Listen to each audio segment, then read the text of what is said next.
Hi, everybody. Most of you know me by now. I'm a pediatrician. I work in Madrid, and I am an ESOP member since 2003 and became ESOP's General Secretary in 2017.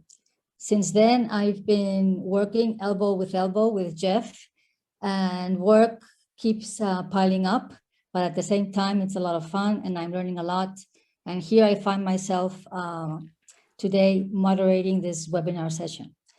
I have to say that I feel very honored to be moderating Drs. David Pension and Todd Sack. I met them for the first time 2 weeks ago, and it was a very inspiring and enlightening experience. Early in their careers, both David Pension and Todd Sack have seen it clear that something big needs to be done if we want to save our planet, and that we need to change our way of living and our way of consuming. Dr. David Pension has been working on an institutional level.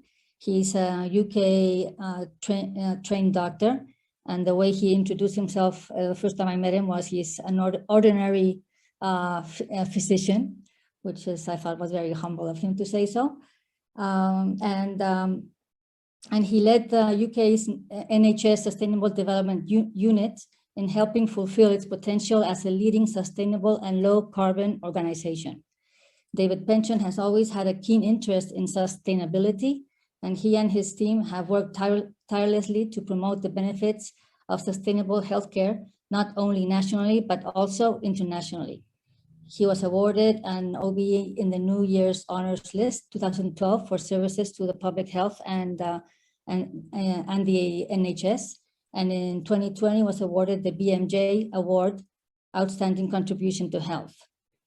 He left the SDU in 2018, and he's now an honorary professor at the Medical and Health School at the University of Exeter in the UK, and collaborator with the European Center for Environment and Health and the Global Systems Institute. His current area of research is how we get practical and radical on creating the conditions most likely to promote environmental, social, and economic sustainability for life-promoting planetary systems. And on the other hand, we have Dr. Todd Sack. He has been working with climate change on an individual and systems level. He is a graduate of Yale College and received his medical degree from the University of California in San Francisco. He became a gastroenterologist and hepatologist working in private practice, but also had a big interest in climate change, and this brought him to become the editor of mygreendoctor.org, which is a free environmental service of the Florida and the World Medical Associations that helps medical offices adopt sustainable practices. And by the way, I have subscribed today to My Green Doctor in the Spanish version. So hopefully I'll become a green doctor as well. He's a member of numerous environmental and medical organizations in the US, and today he will talk about how we can become green doctors. So we have two distinct physicians on the opposite sides of the Atlantic that will delight us with their experience in how to win the battle on climate change, from the individual level through the systems and institutional levels. So let me start with you, Todd. And in 10 minutes, can you tell us a little bit of your journey and how you became involved with climate change and what have you accomplished? And then after 10 minutes, I'll ask David Pension the same question. Thank you, Dr. Rubio. What a treat to be with you and Dr. Pension and this esteemed group. And thank you, Dr. Goldhagen, for inviting me. Maybe I'll go ahead and share slides and show you a quick PowerPoint to summarize what I'm doing. If it'll work, let's see. It might work. Slideshow from the beginning. All right, great. Dr. Rubio, give me a thumbs up if you see my slides. All right. I do. All right, thank you. Here we go. So today we're talking about greening practices in health systems, and I'm going to be talking mostly on the practice side in my brief introduction, because we're going to enter a really neat conversation in a few minutes, but I wanted to first give you some background as to what I'm working on, and I also want to try to inspire you to get engaged in in your offices, in your practices, in your bureaus on this. So there we go. I'm going to skip the slide about me. I'm going to talk about this briefly. This is the foundation I speak for, the My Green Doctor Foundation, which is a nonprofit 501c3 charity in the United States. And we offer climate change teaching materials for patients of historically disadvantaged communities around the world. Our organization has access to thousands of waiting rooms where we can directly talk to patients and their families and their communities about the important issues of sustainability, climate change in their own lives. We have brochures and posters and handouts, PowerPoints, and lots more. Currently, we're in 2 languages, mygreendoctor.org, G-R-E-N, mygreendoctor.org, and mygreendoctor.es for our Spanish-speaking colleagues and patients. But I want to talk a bit about what the world is going to be like if we stay on business as usual. This is my state of Florida during the middle Miocene 18 million years ago, when we last had carbon dioxide levels where we are today, over 415 parts per million.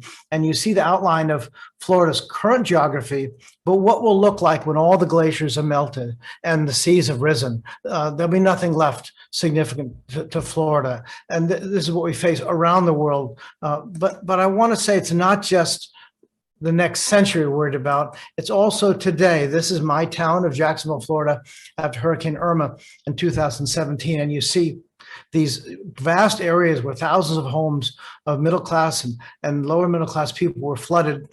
And of course, economic devastation is obvious, but the health consequences are spectacular and devastating for these communities. This is not 100 years from now. And this is why we as health professionals need to get better engaged. In the next 6 minutes or so, I'm going to talk about the importance of outpatient healthcare practices. And when I say outpatient healthcare practice, I mean your clinics, your bureaus, your offices, your imaging centers, your diagnostic centers, any kind of outpatient care. What resources are available for greening practices? I'm going to talk about one resource in specifics, My Green Doctor, and we're going to get you started today. That's the plan for this hour. Healthcare practices are important because there are millions of our practices worldwide.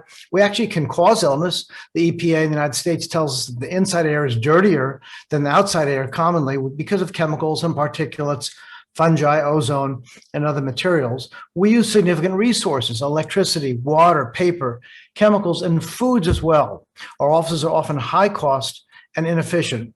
As I'm going to return in a few minutes, outpatient medicine is responsible for 28% of the healthcare industry's greenhouse gases in the United States. And I suspect if we looked at other parts of the world, healthcare in the outpatient setting would be even a higher proportion.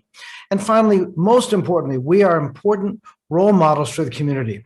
If we go green, and we're willing to teach our patients how to go green, to share this wise information with them, we can have a huge impact, not just on the health of our own little clinic, but on the health of the world.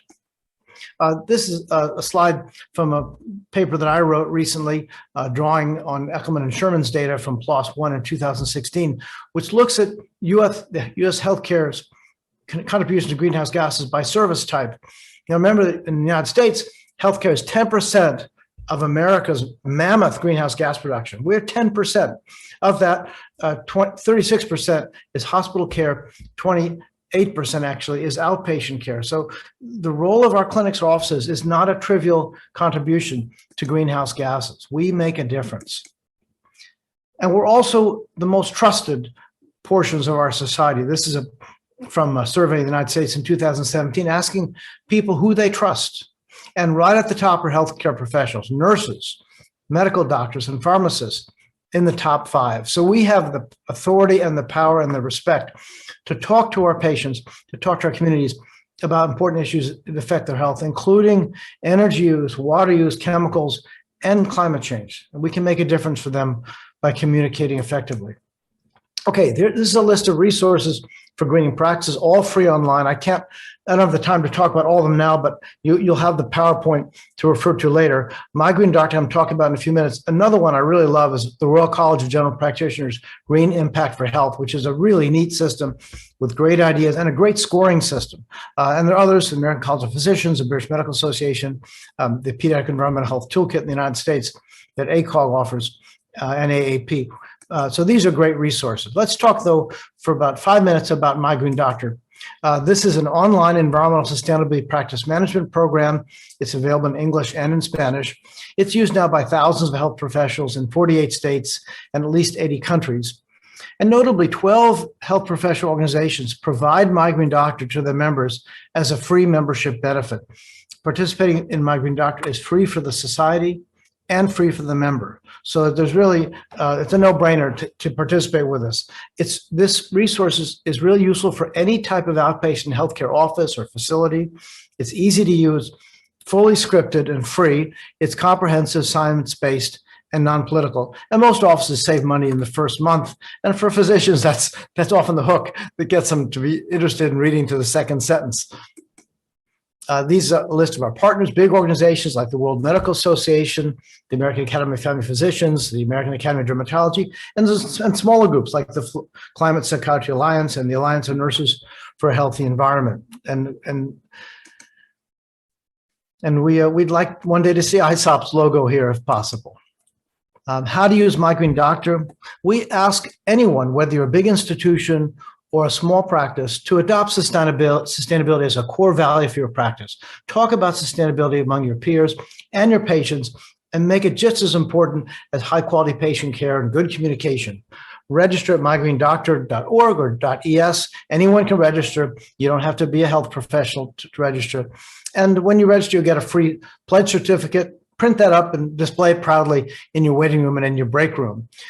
Next, plan to add 5 minutes of Green Team business, My Green Doctor business, to each regular practice management meeting. You don't need an extra meeting. Just add 5 minutes of this important work and commit to earning the Green Doctor Office certificate that you can also proudly pledge. You have a real goal for your practice in your green endeavors.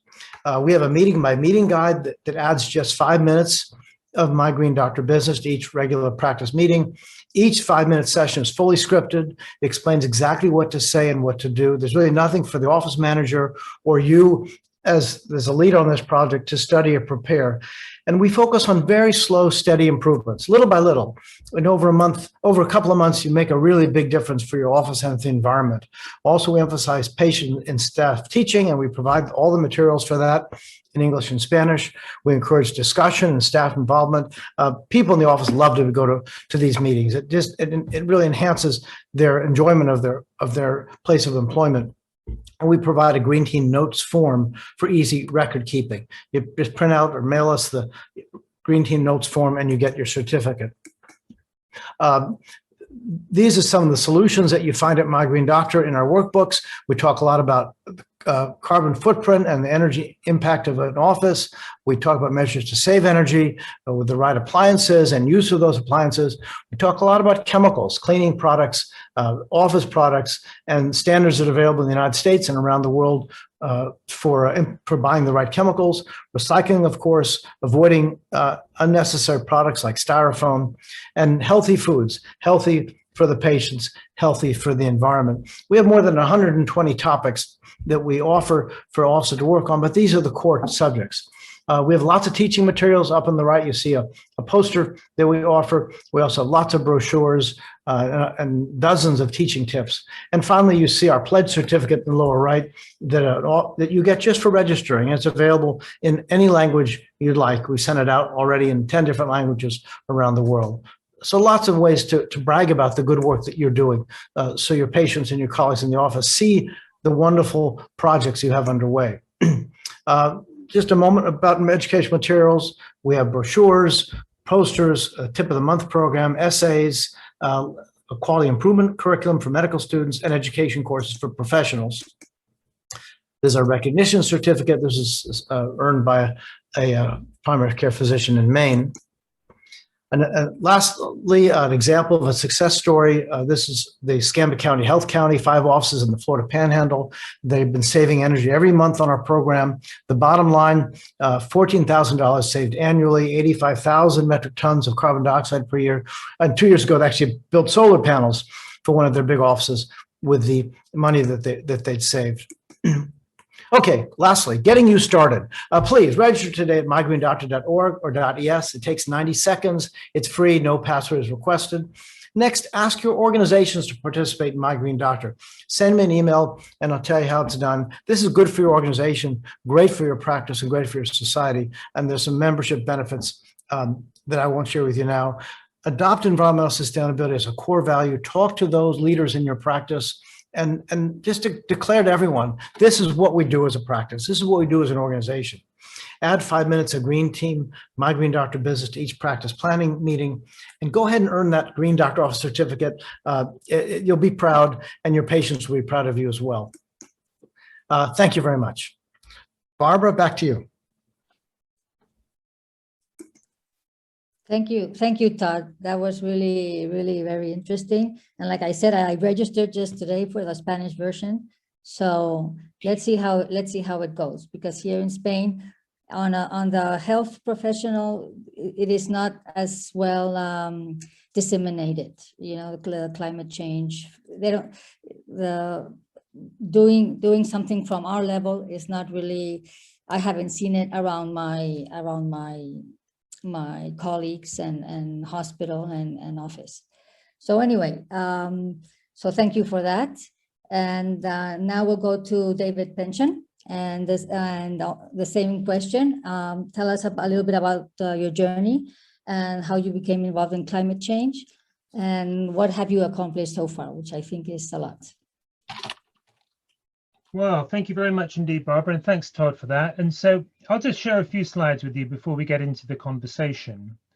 And what I thought I would do is address some of the issues that I, in fact, have learned quite recently about how you engage other people in this. And so I'm just going to share a few tips and tricks that have been really helpful for me. And I've learned these from other people, actually. So these aren't my original ideas. I mean, the first advice I'd give to all health professionals, pediatricians, everybody, is to start framing the climate and ecological crisis as a health crisis. So, because that's our business. And when you saw Todd's slide about how much we are trusted, rightly or wrongly as health professionals, we need to stay in the zone where we have credibility. We shouldn't be talking as though we were second-rate environmentalists. We should talk as though we're first-class physicians and surgeons and pediatricians. So I'd strongly advise people to talk about this and engage other people, patients, managers, chief executives, politicians, public, as a health crisis.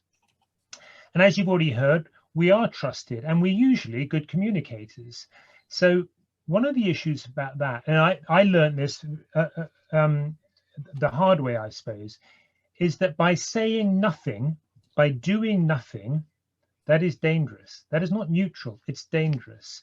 I think you have to remember what it was like when tobacco was much more prevalent than it is now, in that by doing nothing, by saying nothing about tobacco, people will justify their habits by saying, for instance, well, if smoking were dangerous, then my doctor would tell me, my nurse would tell me, my doctor wouldn't smoke in front of me.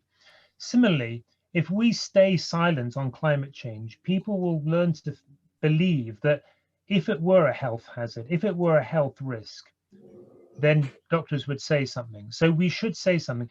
That doesn't mean we are experts, and we should not pretend to be experts, but we should share our concern, and we should share the data that we know about the health risks that you've heard Todd talk about.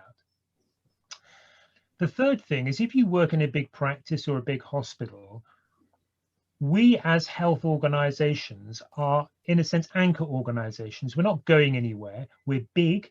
We employ a lot of people. We buy a lot of stuff. We set big examples. We have big partners in local government and other institutions in our local area. Therefore, we can flex the system sheerly through our size. So that means, I'm afraid, rather boring things like where we buy our stuff from, where we buy our food from, where we buy our nurses' uniforms from, where we buy our surgical instruments from. I suspect many of you around the world have heard about things like fair trade coffee or fair trade cotton, but I wonder whether we've heard enough about fair trade surgical instruments, fair trade drugs, fair trade nurses' uniforms. And the power that we have as doctors and nurses is not to lecture other people. It's not even to be experts at these things. It's just to be gentle, persistent, clear, inquirers and helpers of other people in the system. So if you have a director of procurement in your hospital, go along to him or her and say, I'm concerned about climate change. How can I help? Because I know procurement is about 2/3 of the footprint of this hospital. That's all you need to know, and that's all you need to say. It's very difficult for people to resist your attention if all you're doing is offering your help, offering your assistance, sharing your concern. And that gets away from the fact that, you know, a lot of people are put off by people who lecture them or harass them or induce guilt through climate change, but simply to help and to act together in the common interests of current and future generations. And that current and future is very important, because we're not just talking about the health of people 50 or 100 years ahead through things like better food, cleaner air, more active transport and travel. We're talking about immediate health benefits and long-term health benefits. So there are win-wins there. And of course, for younger people, for children, helping people adopt these habits young, where they get much more ingrained into the natural way of living, is much easier and confers much longer benefits.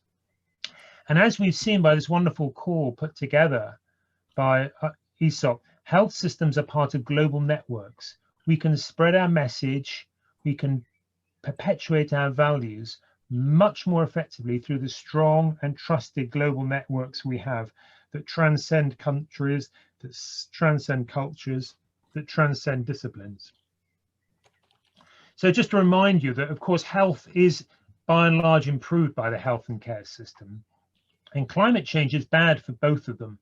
But also we have a duty, not as working in a health and care system, not to exacerbate climate change. So do no harm. Do no harm is part of our mantra. Do no harm is part of our values. So we have a responsibility to reduce and ultimately eliminate our negative impact on climate change and be seen to be doing so.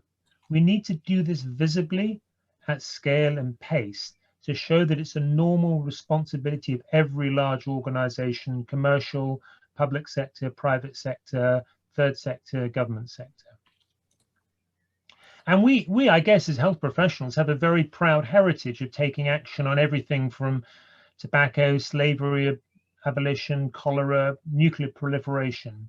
But I'm not sure we're convinced, any of us are convinced, that health professionals have really got a grip on what the Lancet calls the biggest health challenge that faces us in the 21st century. And in a sense, the biggest health opportunity for making health systems truly deliver health, not just address disease.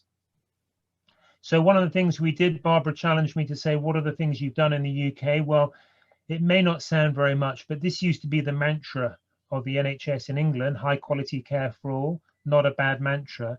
But now it's this, now and for future generations, just to bind in, to weave into our mantra that we have a responsibility for those people who have no choice and no voice in their future. And you may be interested to know, if you don't already know, that less than 24 hours ago, a court in Australia upheld the right of 4 young people aged less than 18 to take their Minister of Environment to court, and successfully got the judge to say the Minister of the Environment has a duty of care for future generations. Now, these sort of pronouncements by the legal system have a huge impact on legitimizing the concern of people like us on this call who have an anxiety or a feeling of moral obligation. This is fast becoming a legal obligation of us all to look out for not just current generations, but future generations, to help bind it into our duty of care. And I would thoroughly recommend that phrase, we have a duty of care. And Sir Simon Stevens, who's the Chief Executive of the National Health Service in England, has very cleverly and with profound leadership shown that we can do both urgent things like COVID and important things like the ecological emergency together. It's not as if we should be so short-sighted to say, don't bother me about climate change, I'm too busy doing COVID. I know that tens and hundreds of thousands of health professionals are working all hours of the day and night on COVID currently, but we have to remember the long-term game is to preserve all those systems on which a healthy and fair life depends, as this cartoon shows us. So we know what the reasons are. We won't go into those. We'll have those in the discussions. I just want to remind you finally, this is the sort of final slide I was going to use at this stage, was it's very important to understand, to listen to people, especially formal leaders, why they might get engaged. And it's very inspiring to hear different people get engaged. But different people, health professionals and health administrators and leaders, will get involved for different reasons. They might, as Todd says so eloquently, you know, let's be realistic, they'll get involved to save money, the bottom line. That's a very strong engagement. But they might get involved because they want to comply with regulations or scrutiny, and they might get involved because we feel people have a moral obligation to set a socially and ethically responsible example. The scientific evidence is very, very strong. We all know that, but we also know that science is not what drives people's behavior by and large, and that's very, very important. And the last thing is to meet the expectations of others. So the final bit of advice that I would give is to, instead of talking to people about this, is to listen to people. Be curious about why different people, your colleagues, your patients, your family, your community compatriots, are intrigued or curious or anxious or concerned about this. Listening is the way to someone's values, and once you know people's values, you can help them live a life that is fulfilled by acting on those values. So I'm going to stop there, Barbara, and I'm going to, you know, very much look forward to hearing people's comments and questions and sharing both our experience, but also the great case studies, for instance, that you've heard from Todd and others on this lecture series. Thank you, David, so much. It was really, really inspiring, and I think you touched very important points, like making it a health issue, which it is, you know, but we don't have that, you know, in our minds, and also the ethical obligation we have of doing no harm, you know, and climate change is doing a lot of harm. So I mean, that and all the other tips. Thank you very much. And I don't know if there's any questions in the chat box. I don't see many, but anyway, I also wanted to ask both of you, what obstacles have you encountered in your journeys? And do you see a light at the end of the tunnel? Well, I'll start first then. Well, the obstacles of the health professionals are just so busy. We're so busy with all the issues of practice and the loving care we give to patients. And then COVID hit. I think COVID became a wake-up call to all of us that our healthcare systems are not as resilient. And I see people now being willing to turn to the climate crisis as the next episode to work on. And so I've been encouraged. I see much more interest in this. Look at this wonderful meeting and how you've drawn attention to it. So the challenge has been we're all so busy. And the challenge is, how do we engage people? We try to make it easy for them, but how do we engage them? And I really get to hear how David does that at the bigger level. Yes, so that's a really great question, Barbara, and I would absolutely agree with what Todd says. I think one of the real challenges, one of the real difficulties is not just busyness, although we are busy, but that busyness gives us a very good excuse not to do things. So just to make this real, a lot of my clinical colleagues would say to me, not so much now, but 10 years ago, they would say, you know, I respect what you're doing, David, but quite frankly, I'm too busy saving patients to save the planet, which is absolutely understandable. But I don't think we weave the narrative together well enough to show that actually a concern for things that create health, all those conditions that create health, are probably the best things that health professionals can do. Sure, we can help pick up the pieces when things happen which are unpredictable and unforeseeable and unpreventable. But a lot of things are preventable in the world, a huge number of things. And if they're preventable, why don't we prevent them? And climate change is making those things much more difficult. But I am indeed guilty of that myself, because when I was very young, adolescent, before I even went to medical school, I was a very active environmentalist. But as soon as I went to medical school and became a doctor, I started thinking, well, no, I'm going to buy myself into heaven in a different way. I'm already doing good things. I've ticked that box of a good person. I didn't have the foresight or the breadth to understand that I could do great things, both as a direct clinician and out on the wider platform of saying we as health professionals should be speaking up on things like acid rain or nuclear disarmament. And I think we've got to remember that when doctors and nurses speak up on the wider health issues, as long as they're clearly health issues, and for instance, modern day slavery or nuclear disarmament or uncontrolled migration of children, they are health issues, and we should stick to that narrative of health issues. When we say things about that, people will take notice for the reasons that Todd showed from that Gallup poll data. These are really important things. So it wasn't until I managed to weave together both a sort of individual level, listening, talking, advocating, acting, with working on a political system level. Not that I found I was working twice as hard, but just selfishly, I felt very much more fulfilled. I felt like I was living my values. And coming back to another thing that Todd said about a happy workforce is a productive workforce which helps its patients. And a happy workforce is a workforce that is allowed to live its values. So legitimizing some of these actions about sustainable food or reducing emissions, not only at home, but at work, gives you a better workforce, and a better workforce gives you better health for more patients. Yeah, I totally agree with that. I have a question for David from Tony Waterston. What progress is being made with sustainable procurement, which is dependent on other organizations which may be less green, and in particular with single-use equipment, which is thrown away every day?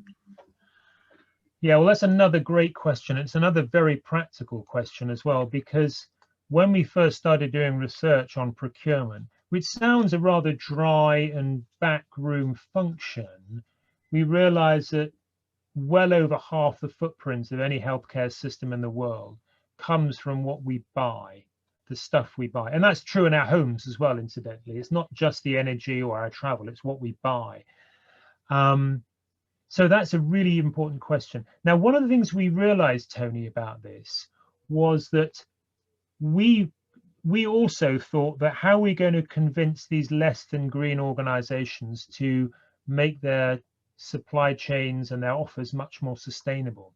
But actually, we found slightly the opposite, in that there were lots of very innovative producers of equipment, of buildings, of, I can't really say drugs, but lots of things that are sold to the health service that were much more sustainable, but maybe cost 1% or 2% more. Okay. Now, unfortunately, that was a deal breaker. So we didn't need to work on those producers. We needed to work on our own internal contracting processes that bound in to part of the contracting process phrases like, we need a new hospital built, and we reserve the right to take the green credentials of the architects, the designers, the builders seriously, and we will judge them accordingly. Okay. And so what the key lesson for me, Tony, was you need in your contracting process to legitimize the innovation of the hundreds of millions of dollars spent around the world on healthcare, to legitimize those people to say, actually, if we green up our game as a supplier to the healthcare system, we stand a much better chance of winning those big contracts. And so the creativity needed to be stimulated is within our system, Tony. And that's, I would say, go to your director of procurement and say, how can I help? That's a real way in, and very productive, because you'll learn about them and they'll learn about you. Okay, thank you for that. And I have a question for Todd. Can what we are learning about vaccine hesitancy deniers be applied to climate change hesitancy deniers? And if so, what have we learned that can be applied?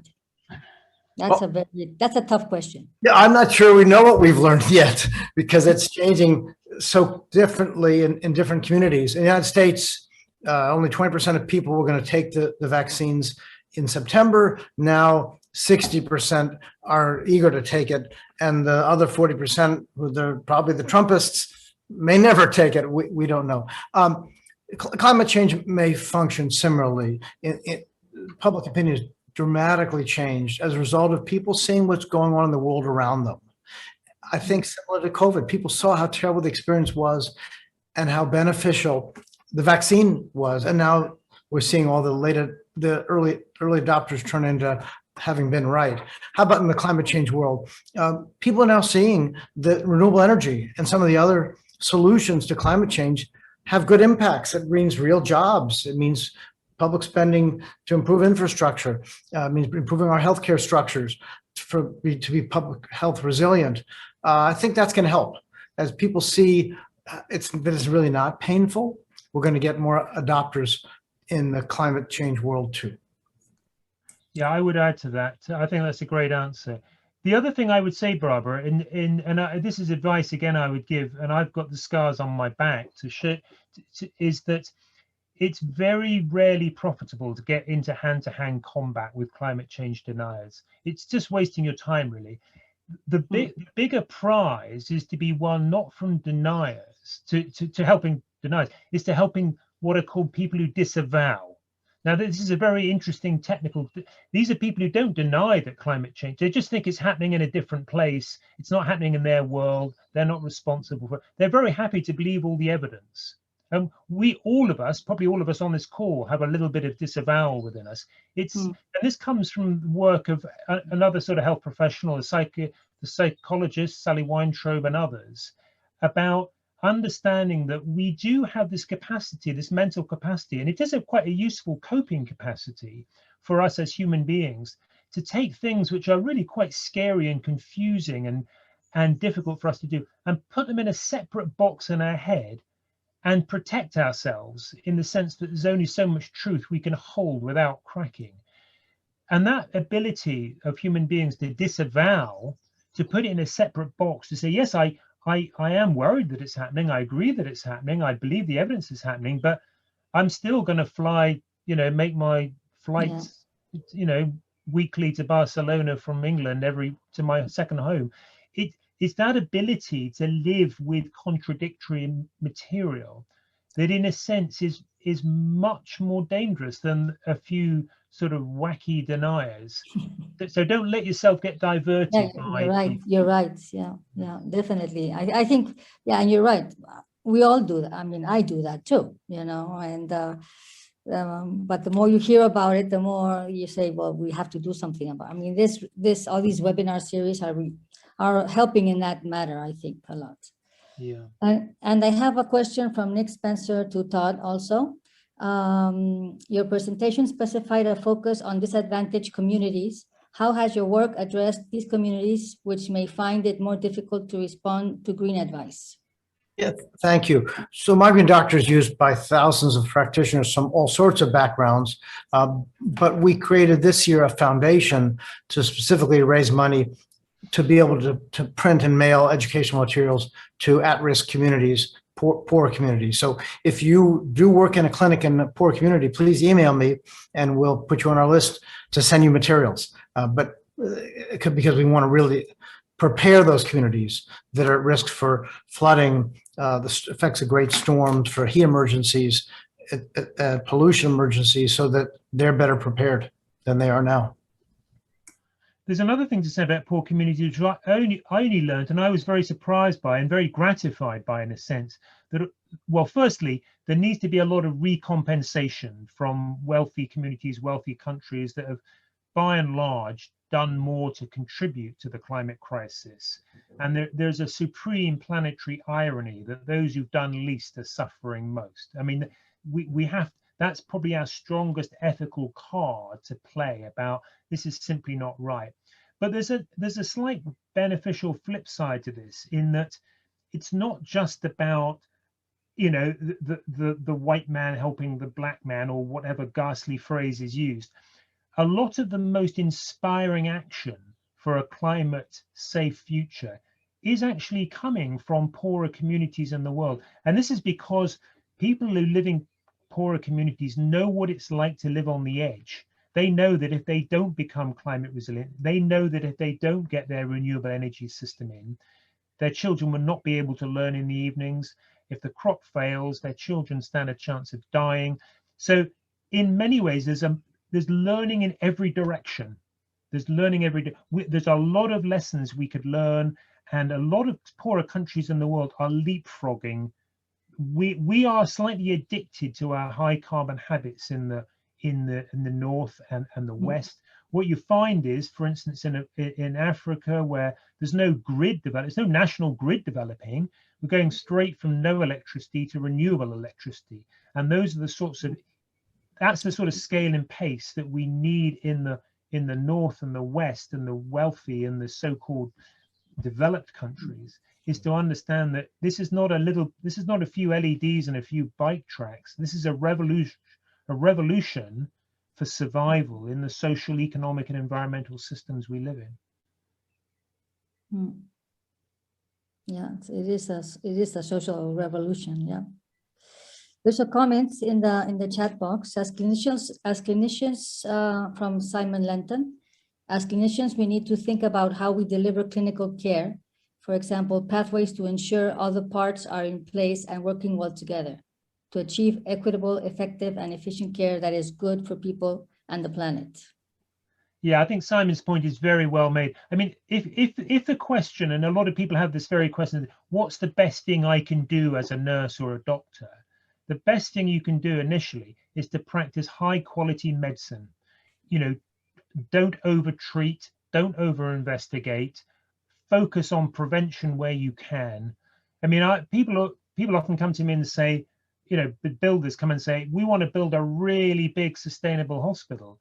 And I have to be honest that one of my tempting responses to those things is that the most sustainable hospital is a hospital we don't need because we have far less preventable disease. But Simon's absolutely right that, you know, sustainable clinical pathways of care and prevention are, and that's why, coming back to Todd's point about binding it into the dimensions of quality, and you can see in that question there are, you know, the dimensions of quality like efficiency, effectiveness, and equity.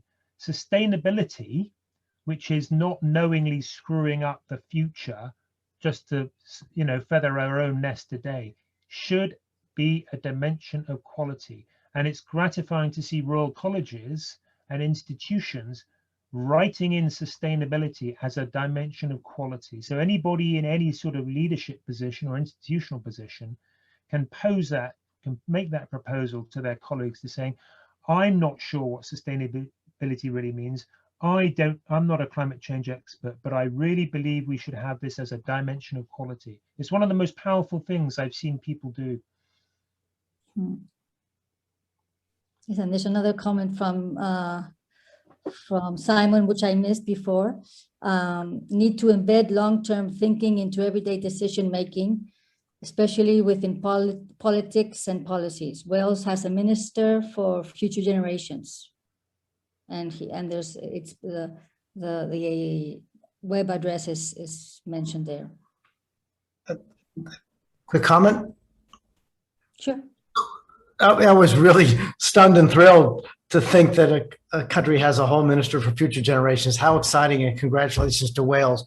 I want to think as healthcare professionals to direct two ways to focus on this. At the individual patient level that David talked about, we can make a comment to every patient about what to do with the pharmaceutical that you're going to throw away, or remind people to recycle, remind them to go out in the park because that's good for the parks and good for them. Just add a little bit to your practice to each patient. One phrase can really make a difference. Raise awareness of the environment. That's absolutely right. Yeah, Todd's got a very good, and even if we don't feel confident about adding something like, you know, I'm going to prescribe this because it's better for you, it's slightly cheaper. Oh, and incidentally, it has a less of an environmental impact, which is important. That's not a bad way of putting it. Even if we're not brave enough to take the conversation that extra 10 seconds, one thing we must absolutely be ready to do as clinicians is when patients ask us, are you worried about climate change, doctor, and should I be worried about it? I'm not suggesting I know exactly the right answer, because it will be very context and culture dependent, but we must have answers. We must say, well, don't ask me, I'm only a doctor, or I'm only a nurse. That's not my situation. You know, I'm interested in health, not climate. That's a disastrous way. So there are some, I mean, fortunately, in the UK, there's some medical students have written some great blogs recently about how to respond to patients who ask about climate change in a sympathetic, non-worrying, but clear, informative. And that's another great entry point, I think, is, and I can't remember who made the point, is that you have a right to know. That's it's a human rights issue in a sense. You have a right to know that the amount of air pollution that your local government allows is harmful for your health. You have a right to know that. And so the right to know is it may not be your bag, but for some of us, it's a great phrase. It's like duty of care. And these phrases that can hook people and suddenly make people realize, oh, it is an issue. Oh, I should be worried. Oh, I should be writing to my senator or my congresswoman or my MP or whatever it is. That is very important, to empower people to sit up, speak up, stand up, act up. So that's important. Yeah. On that note, Tony also asks a question to both of you.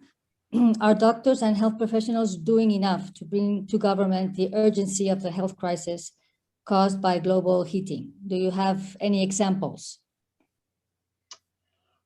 Well, I do have some examples, and I think one of the issues is that if you, as a solo person, go and nag your elected representative on your own and just say you must do something, you're unlikely to get anywhere. You'll be swatted away like a fly. What really seems to count, and this is a testable hypothesis, is if you go in numbers. You know, one person's a crank, two people's a pressure group, three people is public opinion. So numbers matter. So you act through your organizations, through your royal colleges, through the AMA, whatever it is, act in numbers. The second thing is, I have an unusually high regard for many politicians who I think work a hell of a lot harder than most people in the public interest. And so one of the ways I've tried to make that political point, Barbara, is to go to politicians, catch them saying something which is even half right, and say, that was great. How can I help you take it further? How can I help you is an important and powerful and open-minded engagement point. And even if they want you to do something which you wouldn't have thought was the top of your list, do it. Help them, understand them, engage with the political process positively and helpfully. It's young people who disengage from the political process that's one of the biggest global risks we face. And governments will have, and all of us will suffer a lot when young people just say, I don't see the point in engaging because my interests are not being served and my voice is not being heard. Which is happening in many places. It is. It is. Let me add a comment to that. I agree completely with David. I want to explain two other ways where working with our professional societies can have impact. One is when your society has already adopted strong policies on climate and fracking and energy conservation and other topics and public health system, when you go as an individual to testify, or when you walk into a legislator's office to speak to their aide, you're not speaking for yourself, you're speaking for the organization. And that dramatically increases your power. But the other piece of it is that other organizations in your society will be watching what your professional society does. I've taken measures to the American Medical Association on climate and fossil fuel divestment, climate education, and other topics.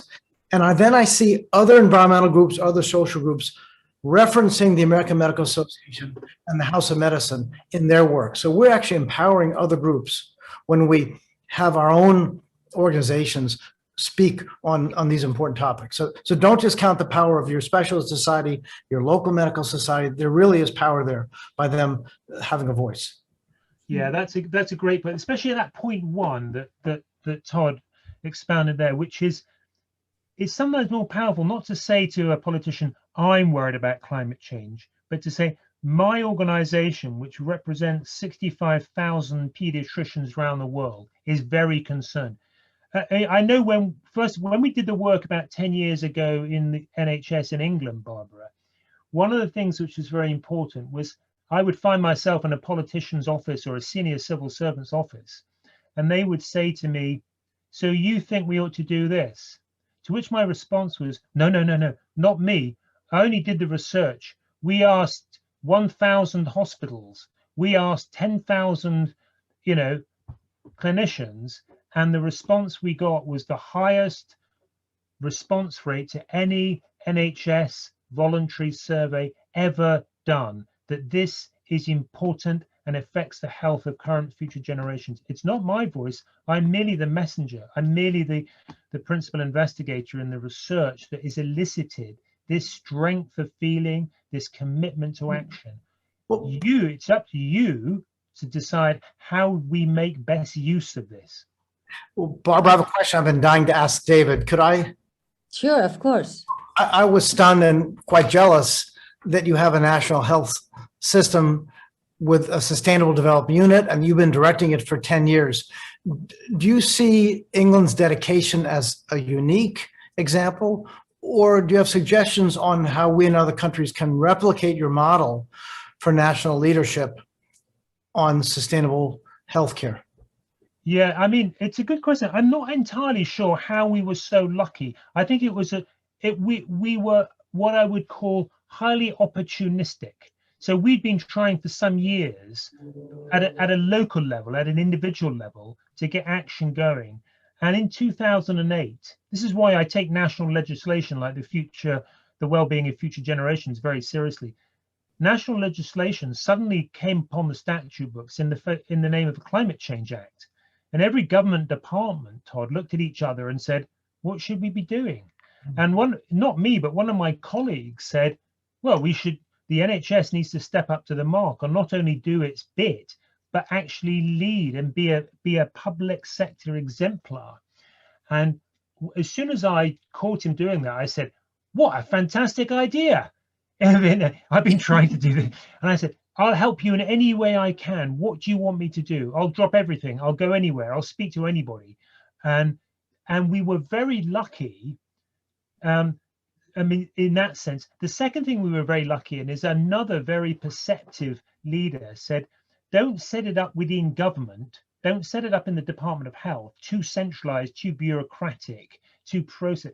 Set it up in the engine room of the NHS. Set it up in the operational end, and get people to engage in terms of what I often call binding it into the dimensions of quality. So I think we were extraordinarily lucky. I think I work with colleagues in Australia quite a lot who have a federated system of government, as you do in the United States and many other countries. And there, the route map to systematizing this as a dimension of quality in the whole system is going to be different. It's very different. So I think you've got to be, it's a bit like the SDGs. All the SDGs are Sustainable Development Goals. They're all written out, but they play out very differently in every culture and country in the world. And it's about contextualizing, not confusing the destination with the different route maps to the destination. We're all going to have different route maps personally and institutionally and nationally to a safe and sustainable future. The issue is be prepared for, this is another very big principle that I've seen in other people is be prepared for change when other people are prepared. Okay, so get ready for change, because one day, Todd, a minister, a congressperson, a senator will turn around to you and she'll say, Todd, I've suddenly got, a $50 million grant. And you think, perfect, I know exactly what to do with that. You're not going to go away and think about it for 5 months. Now you need to take the plan out and say, this is wonderful. We've been thinking about this for a long time. So what I call planned opportunism is very important in large-scale political change. Yeah, you have to meet, and you have to also meet the right person at the right time. You do. Like what happened to you. Yeah. That's a great example. I have I think we're already, it's already been an hour, but we have time for a few more questions. And there's a question for Todd. Are physicians writing prescriptions to address climate change? If so, what are these prescriptions? Well, very few are, but there's several ways to do this. One is to use the electronic health record to embed a environmental health message or climate change method in some of the discharge plans. And that's something I'd love to work with someone to do, just short messages. I encourage people to take walks. I talk about recycling in the home. I talk about disposing of pharmaceuticals. I talk about public transit and healthy foods, healthy for the patients, healthy for the environment. So there are many brief conversations you can have. If you're doing that, send me those examples. I'd love to tell the world about how you communicate to your patients and that one-on-one experience. See, I'm not a clinician anymore, Barbara, so I can't talk with any authority, but I do see many of my clinicians, in a sense, writing prescriptions for climate change, but doing it in a very subtle, indirect, non-threatening, oblique way, which I think is very clever, actually. It's a bit like saying, you know, we give you this prescription because it's cheaper, it's more effective, and incidentally, it's good for the environment. I mean, social prescribing is a term used a lot in this country at the moment, which is about prescribing non-pharmaceutically. So giving people vouchers for gyms, prescribing nature walks. I mean, I know that sometimes when you're in your consulting room, it does feel like a prescription is the only way to terminate, close a consultation. And the act of writing on a piece of paper and tearing it off and saying, not only do you get discounted vouchers for the fitness center, but actually I would recommend you join this walking club or whatever it is. And you know, it's good, it's nature contact. And of course, it will down the line, it has climate consequences and health consequences. Yeah. There's a great question in the chat box, Barbara. Excuse me for butting in, but Yeah, sure. I think Lucy and Mark are talking about ministers for future generations. And Mark Hayden, quite rightly, understandably, says, you know, he's not holding his breath in England. But in fact, you'll often find that there's a hell of a lot of work going on behind the scenes. So if anybody on the call is from England, then if you want to write to Caroline Lucas in the House of Commons or Lord John Bird in the House of Lords, they are both working very closely together to get a Wellbeing of Future Generations Act on the statute book in England. And the voices of thoughtful health professionals in England would be incredibly useful. And then there's more comments on the same, on what we were talking before from Simon. Best way to influence ministers is an alliance between patients, manager, and clinicians, relevant stakeholders. They pose a reasonable answer to a problem that is on their desk, which is, and then there's another comment from Raúl Mercer from Argentina. And he says that young people are increasingly engaging in politics in Latin America as a way to question the traditional political establishment.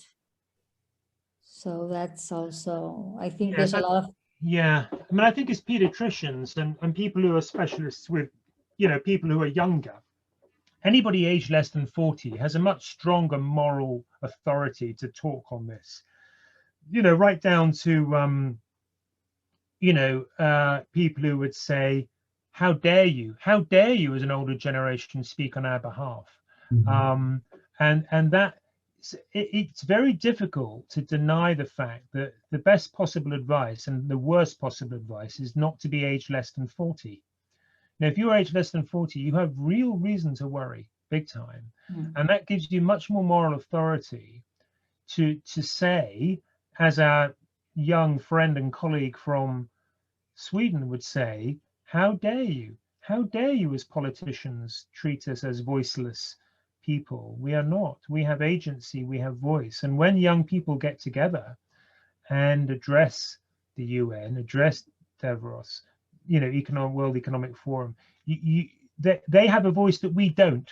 You know, many of us on this call are of the guilty generation that have known so much and done so little. Yeah. And then there's a comment from Laurie Byron.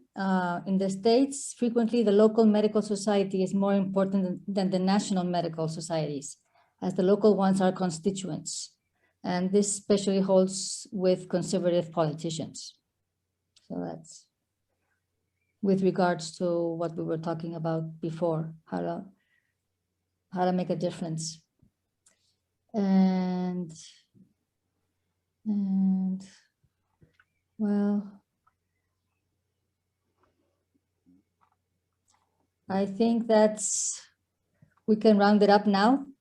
And I want to thank you both for this really, I have really learned a lot. I'm taking home a lot of tips, and I'm gonna start working on, first of all, winning my practice, and hopefully engaging my colleagues to do the same thing and grow on a bigger scale. So thank you, David. Thank you, Todd. And really, it was very nice meeting you. And I hope we can meet in other occasions. And if we can, from ESOP, if we have any questions or we have any, if we need your help on these issues, I hope we can contact you and keep on learning. Great. Well, thank you both. That was